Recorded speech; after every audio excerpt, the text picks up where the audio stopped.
Now we are a metal band. This Chino's Straight had up. black pudding. We are a complete metal band now because I tasted the blood of the unholy swine. Today we are ranking the albums of Deftones, starting with Adrenaline in 1995.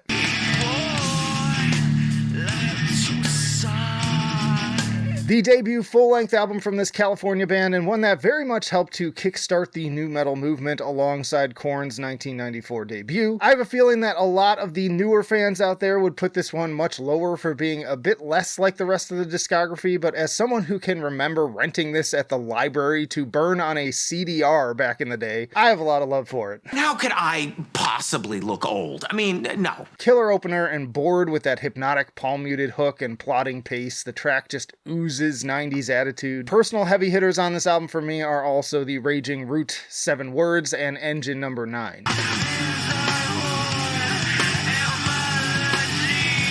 What a sick riff on that one. I definitely tried to learn it. But plenty of other great riffs on the likes of Minus Blindfold, 1 Week, Nosebleed, and Lifter. Between those and Chino's alternations between dissociation and deranged, it's interesting how these songs feel both heavy and depressing at the same time. It's not my favorite album, and it lacks, again, some of the more trademark touches of the albums to come, but it's definitely up there for me, and it is definitely like their heaviest, I would say.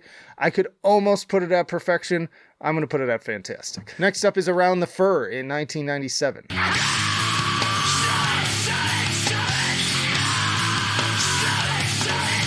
Now this one kind of hits that sweet spot of maintaining the pure nu metal vibes of Adrenaline while incorporating more of their own unique trademark touches. Of course, we've got what I'd call their first really big hit in My Own Summer, which is another one of those riffs that I'm sure I'm not the only one who was quick to want to pick up a guitar and learn. Then you've got plenty of other notables here like Labia, Around the Fur, and Head Up featuring Max Cavalera, but also my personal favorite and frankly one of my all-time favorite songs, period, in Be Quiet and Drive.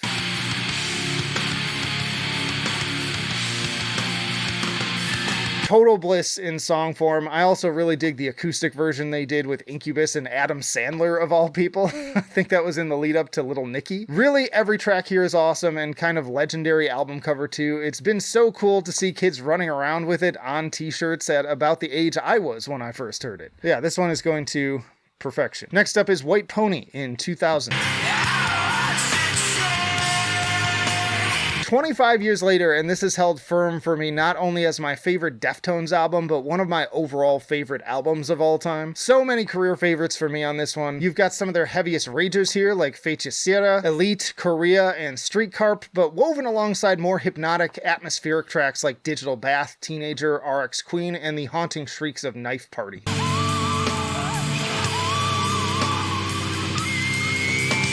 Then, of course, there's career classics like Change in the House of Flies and the Maynard James Keenan feature on Passenger. Also, contrary to some, I enjoy the additional Back to School tacked on as an opening track, as well as other bonuses like The Boys Republic. To me, this is where Deftones transcended their nu metal roots and situated themselves as a band that would be arguably still making the highest quality albums and remaining relevant to this day, as evidenced by recently apparently selling out Madison Square Garden. Another powerful record from start to finish. Of course, it is going to perfection. But as always, this is just my opinion, so do comment below your own thoughts and rankings. I know there are plenty of people out there I've met who cannot stand White Pony, and so I'm interested to hear why from you as well. Also, hit the like button if you're enjoying the video so far. But next up, we have Deftones in 2003.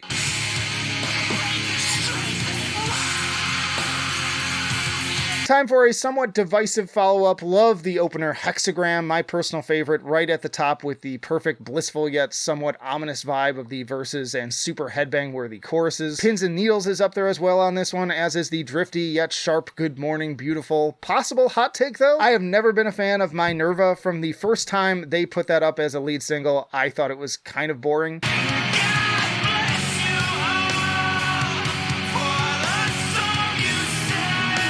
On the other hand, I like the more understated Death Blow, the groovy Battle Axe, and highly aggressive When Girls Telephone Boys, the latter being my second favorite. More nice crunchy riffs on Bloody Cape, and the most experimental turn here with the piano, xylophone, and tambourine of Anniversary of an Uninteresting Event. Moana also makes for a solid enough closer. The only real dud here is Lucky You, which should have just stayed on the Matrix soundtrack. It feels completely out of place on this album to me. Personally, I was very disappointed with this one when it came out coming off of White Pony, phony, but I have come to appreciate its unique place in the discography. I'm going to put it at great tier. Next up is Saturday Night Wrist in 2006.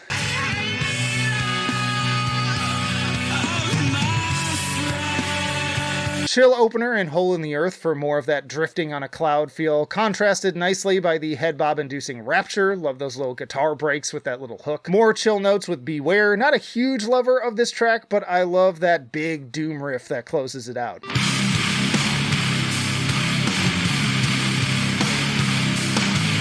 I was kind of surprised to see that that part is not included in the music video. I'm like, you're cutting out the best part of the song. But honestly, there are quite a few tracks here that I generally enjoy but don't really love, like the almost teenager energy of Cherry Waves, Combat, Xerxes, Kim Dracula, Riviera, and Mine featuring Serge Tankian on vocals. People seem to get all mad about Pink's Cell Phone, but it's never really bothered me enough to really say much about it. But I've always been a fan of the instrumental track, which is actually named after the Konami cheat code. And also very much enjoy the chaotic, almost mathcore energy of Rats, Rats, Rats. Good album, one I enjoyed and listened to a ton when it came out in college, but I find myself going back to it less and less over the years, so I'll put it at good. Again, I don't think they have a bad album. I enjoy listening to all their records, but this one's kind of drifted down over the years for me. Next up, we have Diamond Eyes in 2010.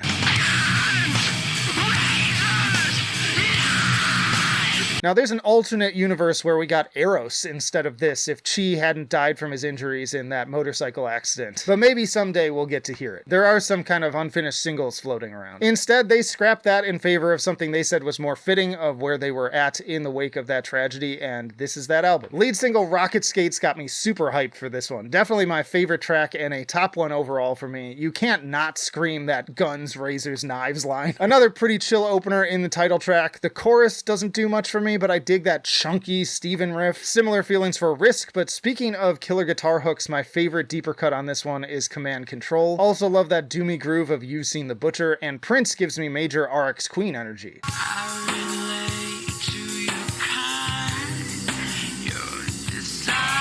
A few more kind of mid but solid tracks to me, like Royal, Beauty School, 976 Evil, and This Place is Death. Of the more melodic tracks, I do enjoy Sex Tape. A lot of the lyrical content, too, is quite erotic. Also, the music has a real sexuality. That's from growing up listening to Prince. That's exactly what it is, for real. I actually see a lot of people call this one of their favorites, if not their favorite, but not me personally. I do like it more overall, though, than Saturday Night Wrist. I'm going to put it at great tier. They follow that up with Koi no Yokan in 2012. Expect pretty much non-stop guitar hooks on this one. Super groovy start with Swerve City and Romantic Dreams back to back. Once more mixing Bliss with heavy chugs and screams on leathers and gauze. And then a personal favorite with that clapping intro building into the absolutely gnarly stank face worthy riff on Poltergeist.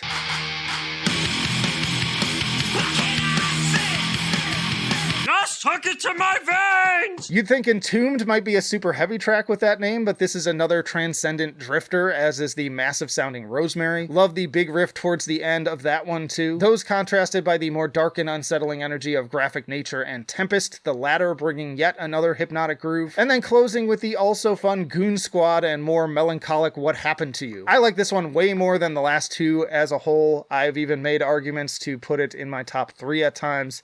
I'm going to put it at fantastic. Next up is Gore in 2016.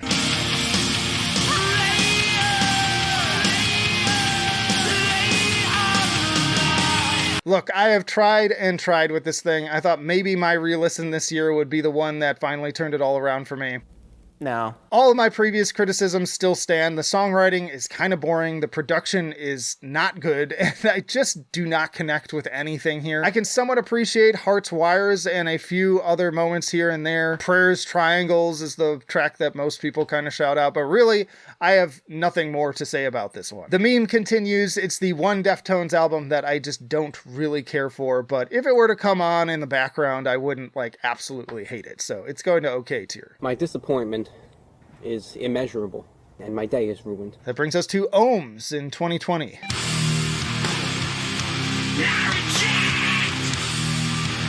You've got Genesis really setting the tone with great atmosphere, which is the name of the game on this one. Urantia, Error, and the Sound of Mathematics are once more like drifting on a cloud, digging the claps and moody synth and bass on that last one. Getting some The Cure vibes, which is also the case for Pompeii. Alternatively, The Link is Dead feels like this tension-building tightening of a string ready to snap before ending on a cathartic kind of quicksand note. And then Radiant City has that incredible bass hook from the Quicksand Man himself. Headless is what I assume a mescaline trip feels like. And then the title track is just the perfect closer with another earworm guitar riff that definitely feels like it steps out of their usual mold.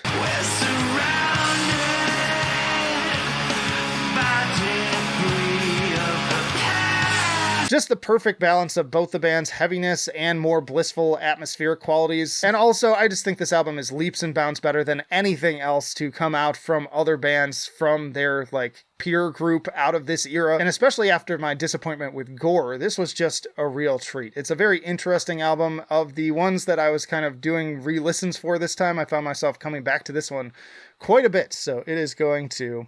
fantastic. Which brings us to Private Music in 2025.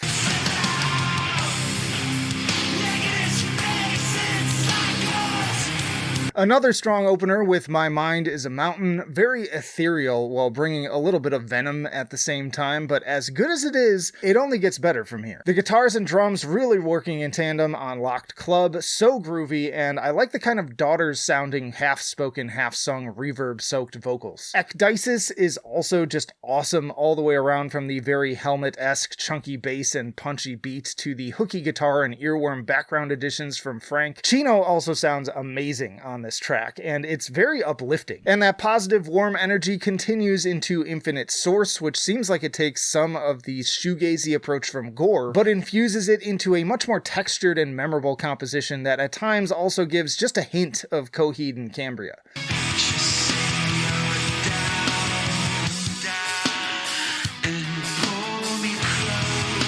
I found myself genuinely just closing my eyes and levitating out of my chair to this one, and those closing moments, pure 2000s. For a few seconds, I was 16 again. Some more great synth additions on Souvenir, maybe feeling a little more The Cure on this one in places, and getting quite hypnotic with the atmosphere over its 6+ minute runtime. Another top-notch performance from Chino on CXZ, great riffs too, but man, does he deliver on this thing in so many ways. And then I Think About You All the Time is just a straight up love song. Like, I can't even imagine how many teenagers are going to be looking back on this one with the same memories I have for songs from the 2000s. Milk of Madonna is the single that really got me stoked for this album to begin with. Killer driving riffs and drumming get me bobbing my head and moving my entire body every time.